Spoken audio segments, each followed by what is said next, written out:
The letter that arrived 52 years later.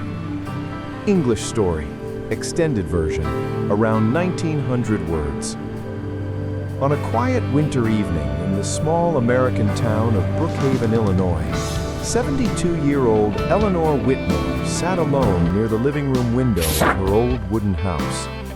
Outside, snowflakes drifted slowly from the dark sky, covering the empty streets in soft white silence. The town looked almost frozen in time.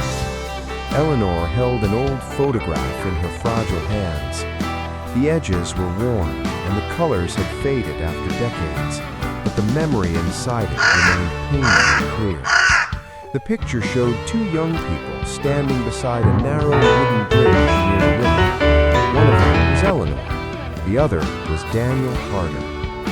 52 years ago, Daniel had made her a promise, and then he disappeared. Even after all those years, Eleanor still didn't know why. Back in 1971, Brookhaven was a peaceful town where everyone knew each other. Children played baseball in empty lots until sunset. Neighbors greeted each other from their porches, and the sound of the river flowing beyond the trees was part of everyday life. Life was simple. Eleanor was 19 years old then. She had bright eyes, long brown hair, and dreams of becoming a school teacher. Daniel Carter was 21. He worked as a mechanic in a small repair shop near the town square. He was quiet, thoughtful, and always had grease on his hands from fixing engines. They met during the annual summer festival held near the riverbank. Colorful lights hung from trees, music played from old speakers, and the smell of fried food filled the warm evening air. Eleanor noticed Daniel while he was standing on a ladder repairing a broken carnival light. The bulb flickered again and again. He tightened a screw, wiped his hands on a rag, and finally the light glowed brightly. Eleanor smiled. "Looks like you saved the night," she said. Daniel climbed down from the ladder and laughed softly. "I just helped it shine a little brighter," he replied. That simple moment changed both of their lives. Over the following months, they spent nearly every evening together. They walked through quiet streets, talked for hours about the future, and often sat on the old wooden bridge just outside town. The bridge became their special place. Daniel dreamed of becoming an engineer one day. He wanted to design machines that could make people's lives easier. Eleanor dreamed of becoming a teacher. She wanted to inspire children and help them see the world beyond their small town. But life had different plans waiting for them. One autumn afternoon, Daniel received a letter that would change everything. It was an acceptance letter from a technical engineering training program in California. For someone like Daniel, it was a once-in-a-lifetime opportunity, but it meant leaving Brookhaven, leaving Eleanor. The night before he left, they met on the bridge one last time. The river below moved slowly in the moonlight. Cold autumn wind rustled through the trees. Daniel held Eleanor's hands tightly. "I promise I'll write to you every week, and when I come back, we'll build our future together." Eleanor's eyes filled with tears, but she smiled. "I'll wait," she said quietly. Daniel left Brookhaven the next morning. At first, everything went exactly as promised. Letters began arriving every week, sometimes even twice a week. Daniel wrote about the busy streets of California, the huge machines he was learning to build, and the excitement of discovering a new world beyond their small town. But no matter how far away he was, he always ended his letters the same way. "Tell the bridge I'll see it again soon." Months passed. Then one day, the letters stopped. At first, Eleanor thought the mail was delayed. Storms sometimes slowed deliveries. But days turned into weeks.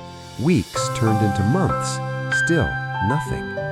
She wrote back again and again, each letter filled with questions, each letter filled with hope, but none were ever answered. Eventually, people in town began to talk. Some believed Daniel had simply forgotten about her. Others said he had met someone new in California, but Eleanor refused to believe any of it. She knew Daniel. He would never break a promise. Years passed. Eleanor eventually became the teacher she had dreamed of becoming. She taught reading and history at the local elementary school for over 30 years. Hundreds of children passed through her classroom. She helped them learn their first words. She encouraged them to chase their dreams. But every winter, when snow covered the old wooden bridge near the river, Eleanor found herself remembering that last night. Sometimes she wondered what really happened. Sometimes she imagined Daniel walking back into town. But decades passed, and he never returned. Then one snowy afternoon in January, something unexpected happened. Eleanor heard a knock on her front door. When she opened it, a young postal worker stood outside, holding an envelope. He looked puzzled. "Mrs. Whitmore?" he asked. "Yes," she replied. "I think this letter belongs to you, but honestly, I don't know how." He handed her the envelope. The paper was yellow and fragile. The stamp was faded almost beyond recognition, but Eleanor's heart nearly stopped when she saw the handwriting. Daniel Carter. The letter had been mailed in 1972, more than 52 years ago. Her hands trembled as she carefully opened the envelope. Inside was a single folded page. The ink had faded slightly, but the words were still readable. She began to read. "Eleanor, if you're reading this, it means the letter finally found its way to you. Something happened on my way back to Brookhaven last winter. I was in a terrible car accident. The doctors told me I might never walk again. I didn't want you to see me like that. You deserved someone strong, someone whole, not someone broken. So I made the hardest decision of my life. I stayed away. But I never stopped loving you, not for a single day. If fate is kind, maybe someday this letter will reach you, and maybe you'll understand why I disappeared. Daniel." Tears slowly rolled down Eleanor's cheeks. For 52 years, she had wondered what happened.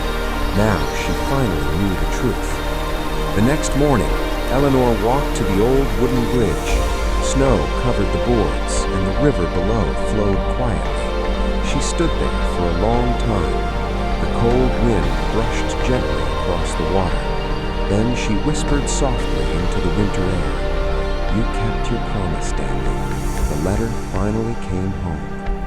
For the first time in more than half a century, Eleanor felt something she had almost forgotten: peace.